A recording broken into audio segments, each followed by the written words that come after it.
Halo warga YouTube, kita berjumpa lagi di segmen RSJ Review Singkat Jelas adaptasi dari novel karya Susan Collins. Ini menceritakan tentang dunia pasca apokaliptik, di mana dibangun kembali sebuah negara bernama Panem, dengan ibu kota bernama Capital. Dan terdapat pula 12 distrik yang menghasilkan berbagai macam sumber daya. Panem dipimpin oleh Presiden Snow yang kejam. Terdapat kesenjangan sosial yang terlihat antara warga Capital dengan warga distrik, di mana warga Capital hidup dengan berkecukupan dan penampilan mereka yang eksentrik. Sedangkan warga distrik pada umumnya hidup kelaparan dan serba kekurangan. Tahun ini adalah tahun ke-74 setelah pemberontakan ke-13 distrik yang mengakibatkan adanya suatu peraturan yang mewajibkan setiap distrik menyerahkan tribut yang terdiri dari seorang anak lelaki dan anak perempuan berusia 12-18 tahun untuk ikut dalam sebuah turnamen yang mengharuskan mereka membunuh satu sama lain hingga tersisa satu pemenang yang nantinya akan bergelimang kekayaan. Turnamen ini dikemas dalam sebuah acara televisi yang mengundang para sponsor untuk memberi para tribut hal-hal yang diperlukan selama di arena nanti. Yang pertama-tama, di setiap distrik melakukan pendaftaran. Lalu tribut akan dipilih dengan pengundian, yaitu mengambil kertas nama dari wadah kaca secara acak. Semakin banyak seseorang mengambil tambahan makanan dari Capital, maka semakin banyak pula kertas namanya di dalam wadah kaca itu. Di distrik 12, distrik terakhir di Panem, terpilihlah Primrose Everdeen dan Pita Melar.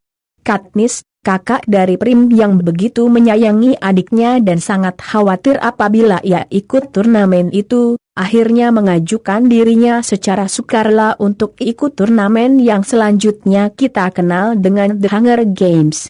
Sebelum berangkat ke Capital, para tribut diberikan kesempatan 3 menit untuk melakukan perpisahan dengan keluarga masing-masing. Katniss menitipkan adik dan ibunya pada teman dekatnya, Grail. Mereka berdua berangkat dengan menggunakan kereta. Selama di kereta mereka berbincang dengan pemandu mereka, seorang wanita eksentrik bernama Ivy. Ivy adalah wanita yang ramah dan mengedepankan manner. Lalu ada Haimit, mentor mereka yang merupakan pemenang Hunger Games ke-50 dari distrik 12. Haimit adalah orang yang urakan dan di awal terlihat ogah-ogahan memberi arahan. Itu semua karena ia merasa terbebani sebagai mentor untuk acara yang sebenarnya ia benci. Kemudian ada Sina, seorang penata busana yang baik hati dan sangat mendukung Katniss. Setelah berada di Capital, para tribut melakukan perawatan dari ujung rambut sampai ujung kaki. Malamnya ada parade tribut. Mereka didandani semenarik mungkin supaya orang-orang mengingat mereka. Keesokannya mereka berlatih untuk persiapan turnamen.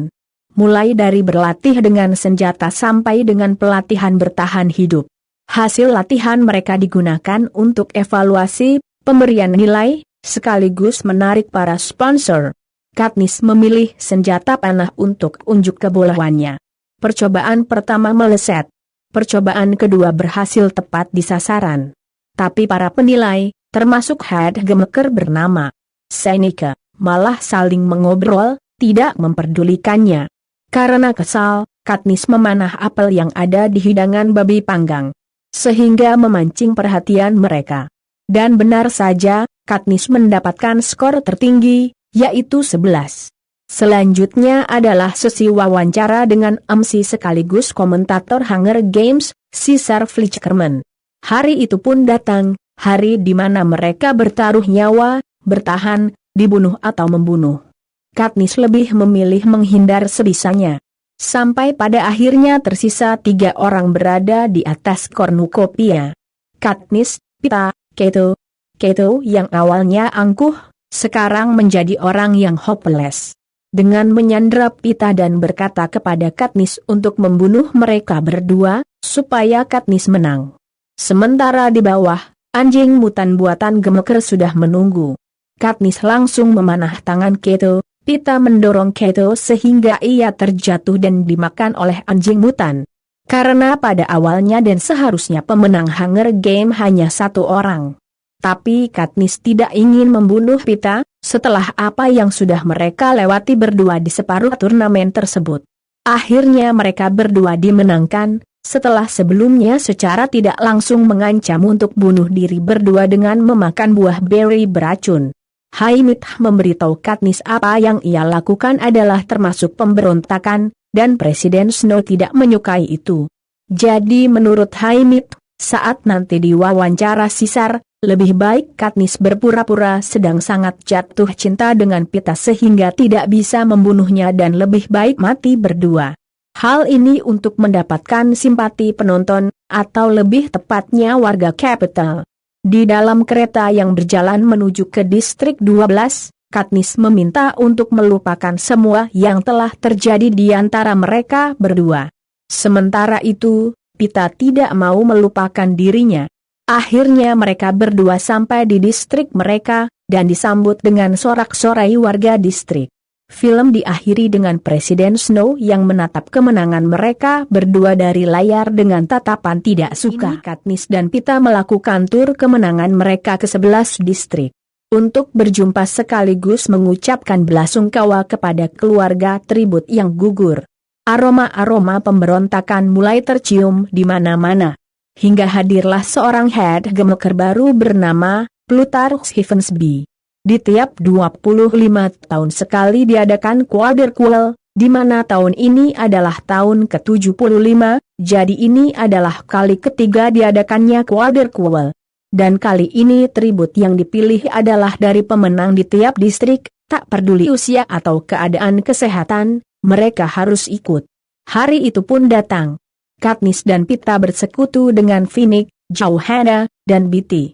Setelah melewati berbagai macam rintangan setiap 1 jam sekali dan menyingkirkan tribut lain, Katniss mengakhiri permainan itu dengan memanah sumber petir, yang mana itu adalah medan energi. Tubuh Katniss terpental karena aliran listriknya. Langit di Arne yang ternyata buatan, karena itu adalah atap, perlahan runtuh. Katniss dibawa masuk ke pesawat, saat sadar, di sampingnya ada Beetee yang juga pingsan. Katniss berjalan perlahan ke sebuah ruangan, karena mendengarkan beberapa orang sedang berbicara. Saat pintu dibuka, Katniss terkejut. Di situ ada Haymitch, Finnick, dan Heavensbee. Rupanya mereka bersekongkol untuk menjatuhkan pemerintahan Snow. Tanpa memberitahu Katniss karena ia sangat diawasi oleh Snow, dan itu terlalu berisiko. Katniss menanyakan keberadaan Pita. Sayangnya, Pita dan Johanna ditangkap dan dibawa ke Capital. Sementara mereka akan menuju ke distrik 13, yang dulu pernah ada sebelum pemberontakan besar terjadi. Katniss mengamuk, mencaci, dan memukul Haymitch, karena tidak memenuhi janjinya untuk menyelamatkan Pita. Terpaksa Heavensbee membiusnya. Katniss pun pingsan. Saat terbangun, sudah ada Gale di sampingnya.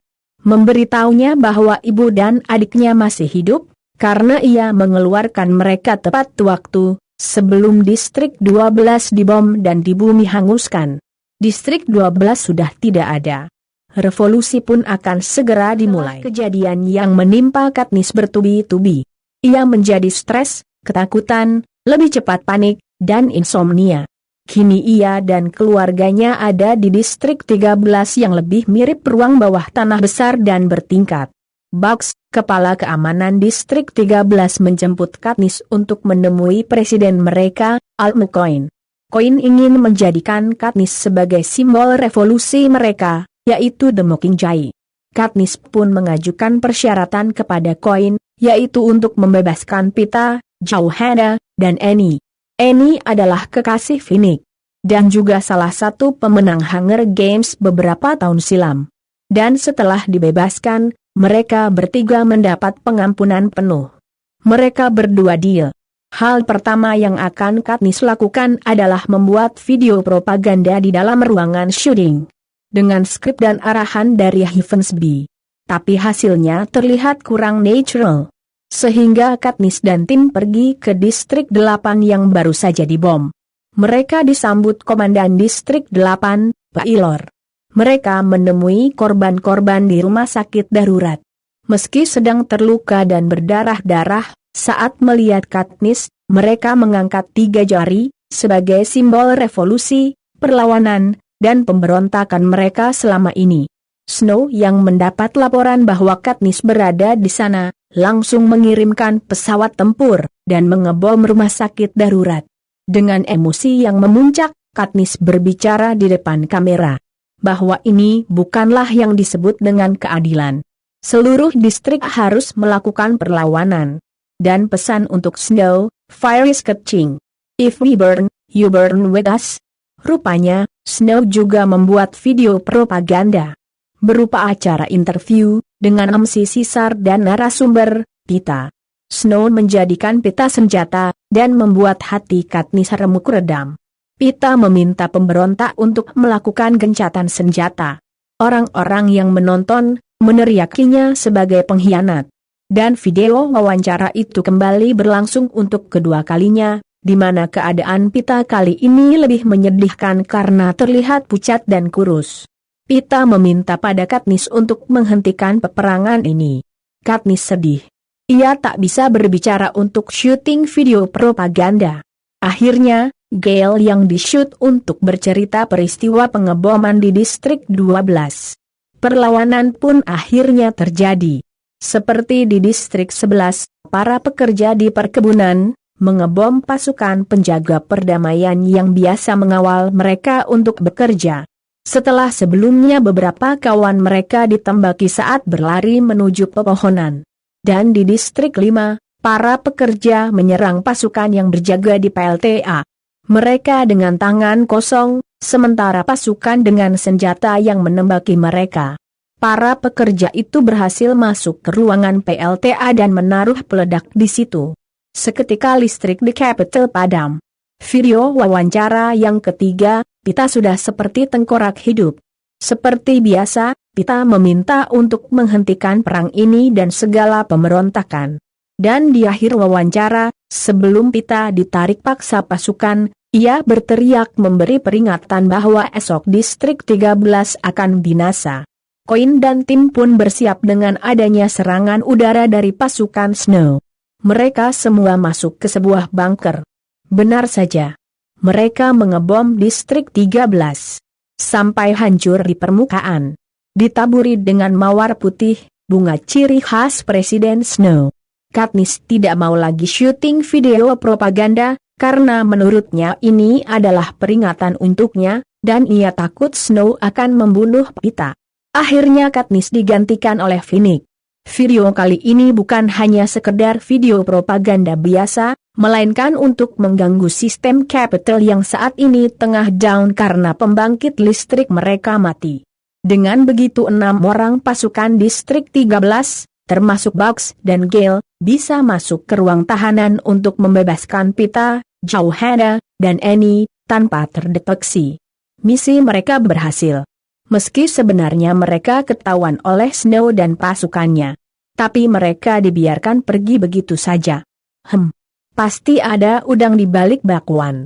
Katniss dan Finnick langsung berlari ke ruang medis begitu tahu kabar kedatangan mereka. Johanna yang botak dan sangat kurus. Annie yang berantakan. Dan Pita yang seperti mayat hidup.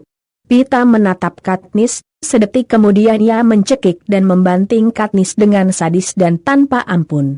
Bugs langsung memukul kepala Pita sampai ia pingsan. Katniss bangun dari pingsannya dengan leher yang digips. Ia juga untuk sementara tidak bisa bersuara akibat cekikan itu.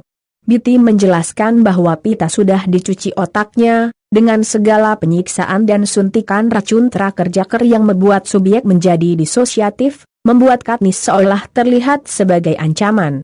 Saat Koin sedang berpidato, Katniss masuk ke sebuah ruangan isolasi.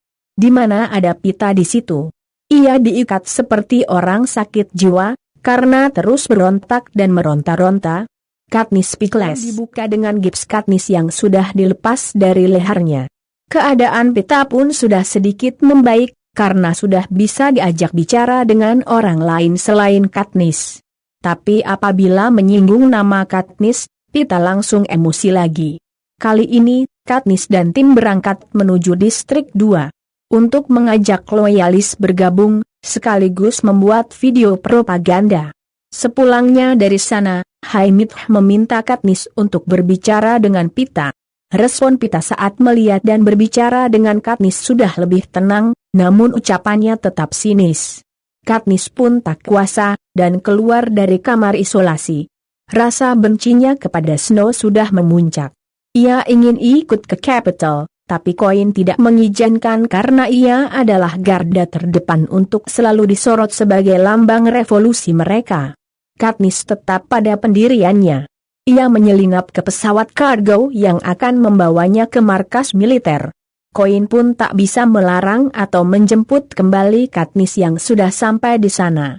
Lewat box, Katniss dan Star Squad ditempatkan menjadi unit non-tempur. Karena mereka akan merekam video propaganda di Capitol yang sebagian sudah hancur. Walau tidak bertempur, bahaya masih mengintai mereka karena banyak pods atau ranjau darat yang ditaruh di sana. Dan juga mereka bisa baku tembak apabila bertemu dengan Peacekeeper yang sedang berpatroli. Berangkatlah mereka pasukan 451 yang terdiri dari Bugs sebagai ketuanya, Letnan Jackson wakilnya, dan ada 4 prajurit lainnya. Ada sutradara Cressida dan tim. Lalu ada Gale, Katniss, Finnick, dan Pita yang diminta Koin untuk ikut dalam video propaganda. Seperti yang diprediksi, di sana memang berbahaya. Selain banyaknya ranjau, ada juga lumpur hitam yang panas, kadal mut yang menyerang mereka di saluran air bawah tanah, Peacekeeper yang menembaki mereka. Hasilnya, Bugs tewas terkena pods, 4 prajurit mereka juga tewas. Jackson dimakan kadal mut, 2 tim Cressida pun tewas. Bahkan Finnick tewas saat mereka akan keluar dari saluran air bawah tanah. Hingga akhirnya tersisa Katniss, Gale, Pita, Cressida, dan Pollux. Mereka berlima kabur dan bersembunyi di rumah seorang mantan penata rias Hunger Game bernama Tigris. Para pemberontak pun sudah masuk ke Capitol. Lewat siaran darurat, Snow mengumumkan untuk seluruh warga Capitol untuk mengungsi ke rumahnya, yaitu Istana Presiden. Dan ia akan memberi perlindungan, makanan, obat-obatan untuk warga Capitol. Katniss tidak ingin buang waktu, ia berangkat menuju Istana Presiden bersama Gale. Dengan berpakaian seperti warga Capitol, mereka menyelinap di antara kerumunan warga Capitol yang akan mengungsi. Mereka berdua hampir ketahuan, kalau saja pasukan pemberontak tidak datang tepat pada waktunya. Terjadilah baku tembak dan kericuhan. Warga Capitol langsung panik berlarian. Di depan gerbang istana, warga Capitol sudah berteriak ingin masuk. Tapi penjaga gerbang meminta anak-anak didahulukan. Lalu pesawat Capitol lewat di atas mereka, dan menurunkan parasut yang berisi sesuatu. Ternyata itu adalah bom, dan meledak. Di antara kekacauan dan kabut asap, Katniss kembali berjalan menuju gerbang istana. Katniss terkejut saat melihat Primada di sana sebagai salah satu anggota medis.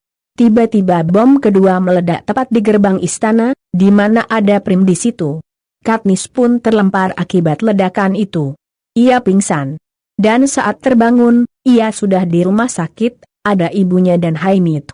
Haimit memberitahu Katniss bahwa perang sudah berakhir saat Capitol menjatuhkan bom di gerbang istana. Beberapa hari kemudian, Ivy mengantarkan Katniss ke salah satu kamar di Istana Presiden untuk tinggal sementara. Dari balik jendela ia melihat rumah kaca. Katniss ke sana dan ternyata di dalamnya adalah kebun bunga mawar putih dan ada Snow. Katniss menatapnya penuh dengan kebencian dan amarah. Sementara Snow bersikap tenang meski penyakitnya sudah parah dengan adanya batuk darah. Snow berkata ia tidak mungkin menjatuhkan bom di mana ada anak-anak Capitol di sana. Yang mana membuat loyalis terakhirnya ikut membelot. Ia juga berkata bahwa mereka berdua telah dipermainkan oleh Koin. Koin menginginkan posisinya saat ini, yaitu sebagai Presiden Panem. Meski Katniss berucap tak percaya padanya, tapi hati kecilnya tetap sedikit terusik. Koin pun mengadakan rapat dengan Katniss dan ke-6 pemenang Hunger Game yang tersisa, yaitu Haimit, Pita, Johanna, Annie, Betty, dan Enobaria.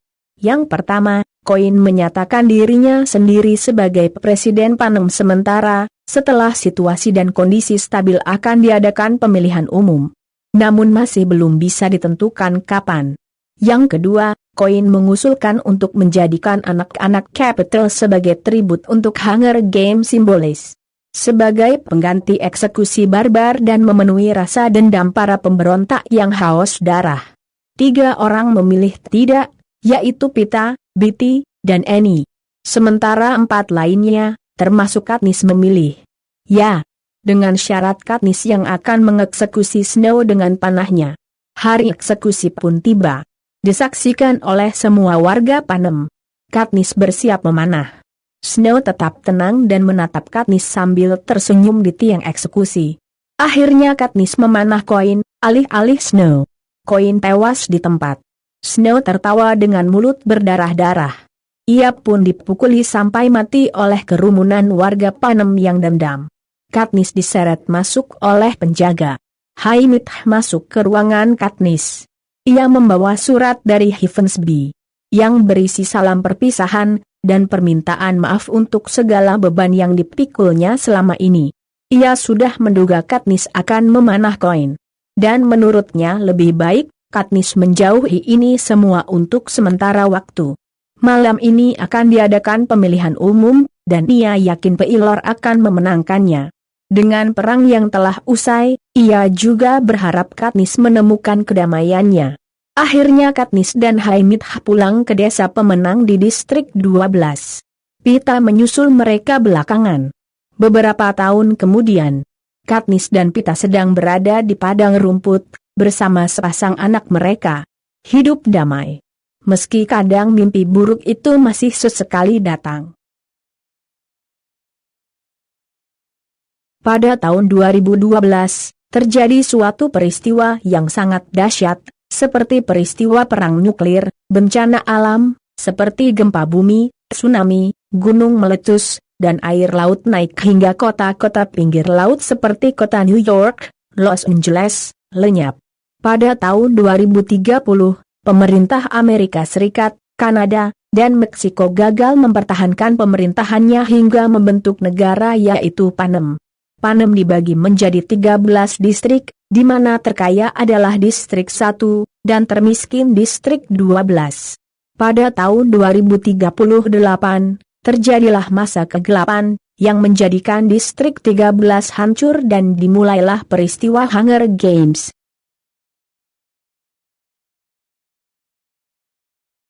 Distrik 1 merupakan distrik di Panem yang khusus memproduksi barang-barang mewah seperti perhiasan. Anak-anak yang tinggal di sana bangga mewakili distrik 1 dalam Hunger Games, dan kebanyakan dari mereka menjadi peserta karier, yaitu para peserta yang secara ilegal dilatih untuk mengikuti Hunger Games sejak usia muda. Distrik 2, sebagaimana dikisahkan dalam Mockingjay merupakan pusat pelatihan bagi tentara Capital, atau yang disebut dengan pasukan penjaga perdamaian. Awalnya, Distrik 2 dikhususkan dalam pertambangan batu pualam, tetapi setelah masa kegelapan, distrik ini juga ditugaskan untuk memproduksi senjata. Distrik 3 khusus memproduksi barang-barang elektronik. Sebagian besar penduduknya bekerja di pabrik dan sangat mahir dalam keterampilan teknik. Distrik 4 letaknya diapit oleh lautan. Oleh sebab itu, distrik ini khusus menghasilkan produk-produk perikanan. Distrik 4 merupakan salah satu distrik kaya, dan seperti distrik 1 dan distrik 2, peserta Hunger Games dari distrik ini biasanya merupakan peserta karier. Distrik 5 dikhususkan dalam memproduksi tenaga listrik dari bendungan air. Distrik 6 khusus menghasilkan produk-produk transportasi. Distrik 7 adalah distrik yang khusus memproduksi kayu dan kertas. Distrik 8 mengkhususkan diri dalam industri tekstil, termasuk memproduksi seragam pasukan penjaga perdamaian. Distrik 9 adalah distrik yang khusus memproduksi gandum. Distrik 10 khusus menghasilkan produk-produk peternakan. Distrik 11 khusus menghasilkan produk-produk pertanian. Ciri umum penduduknya adalah berkulit gelap dan bermata coklat. Anak-anak di distrik ini sudah bekerja di ladang sejak kecil, mereka dikirim ke cabang pohon tertinggi untuk memetik buah-buahan. Distrik 12 khusus menghasilkan produk-produk pertambangan, terutama batu bara. Distrik ini terletak di pegunungan Appalachian, dan wilayahnya dibagi menjadi 2 komplek perumahan bagi 2 kelas sosial yang berbeda. Seam adalah sebuah daerah kumuh tempat tinggalnya para penambang batu bara, sedangkan kelas pedagang tinggal di kota. Kedua kelas tersebut secara fisik mudah untuk membedakannya, mereka yang dari Seam umumnya memiliki rambut yang gelap, mata abu-abu dan kulit zaitun, dan mereka yang dari keluarga pedagang memiliki rambut pirang dan bermata biru. Katniss berasal dari Seam, sedangkan Pita adalah anak tukang roti yang tinggal di kota. Yang terakhir, sebelum masa kegelapan, Distrik 13 khusus memproduksi senjata-senjata nuklir dan pertambangan granit.